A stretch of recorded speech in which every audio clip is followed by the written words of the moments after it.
Ce tutoriel traite du périphérique de boucle. Le périphérique de boucle est un boîtier blanc et jaune ayant un peu la forme d'une souris d'ordinateur. Il possède un bouton rond et plat sur le dessus. Le périphérique de boucle possède 2 cordons et 2 ports de connexion. Pour comprendre le fonctionnement du périphérique de boucle, orientez le petit cordon vers la gauche et le port opposé vers la droite. Le grand cordon est alors allongé vers l'avant sur la gauche. Le dernier port est orienté vers l'avant sur la droite. Pour créer une boucle, branchez le petit cordon du périphérique de boucle dans l'ordre où vous désirez ajouter une boucle. Vous entendez un clic confirmant le branchement.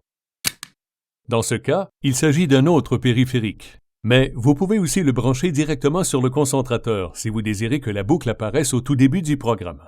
Lorsque vous connectez la boucle, gardez les périphériques existants alignés pour marquer que la boucle est un cercle se prolongeant vers l'avant pour ensuite retourner à la ligne originale. Dans cet exemple, un périphérique d'audio est connecté au concentrateur sur le port 4. Un périphérique de boucle est connecté à ce périphérique d'audio. Un périphérique d'audio est branché sur le port avant droit du périphérique de boucle. Dans le sens horaire par rapport à ce périphérique d'audio, un deuxième périphérique d'audio est fixé à l'extrémité du premier périphérique d'audio de la boucle. Le grand cordon du périphérique de boucle est ensuite branché sur le port du deuxième périphérique d'audio. Cette opération ferme la boucle et le programme s'exécute dans le sens horaire. Dans l'application, un bloc de code jaune apparaît sous le fil correspondant pour indiquer que le périphérique de boucle a été connecté. À l'intérieur du bloc, un chiffre indique le nombre d'exécutions de la boucle. La fin de la boucle est indiquée dans le bloc disant End Loop, fin de boucle. Tournez le bouton jaune jusqu'au nombre souhaité d'exécution de la boucle. Dans cet exemple, nous avons choisi 3. 1, 2, 3. Fil 4 guitare.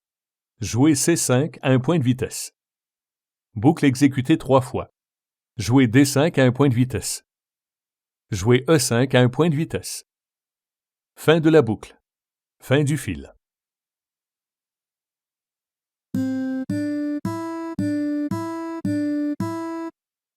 Reprenons le même exemple. Le concentrateur est connecté au périphérique d'audio et un périphérique de boucle ajoute 2 périphériques d'audio dans la boucle, mais le premier périphérique d'audio est déconnecté du périphérique de boucle.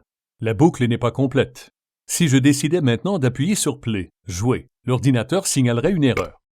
Lorsque le bouton Play est enfoncé et qu'il y a une erreur, CodeJumper émet un burp sonore.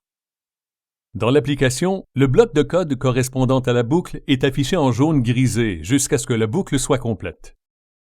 Lorsque la boucle est complète, le bloc de code devient jaune éclatant.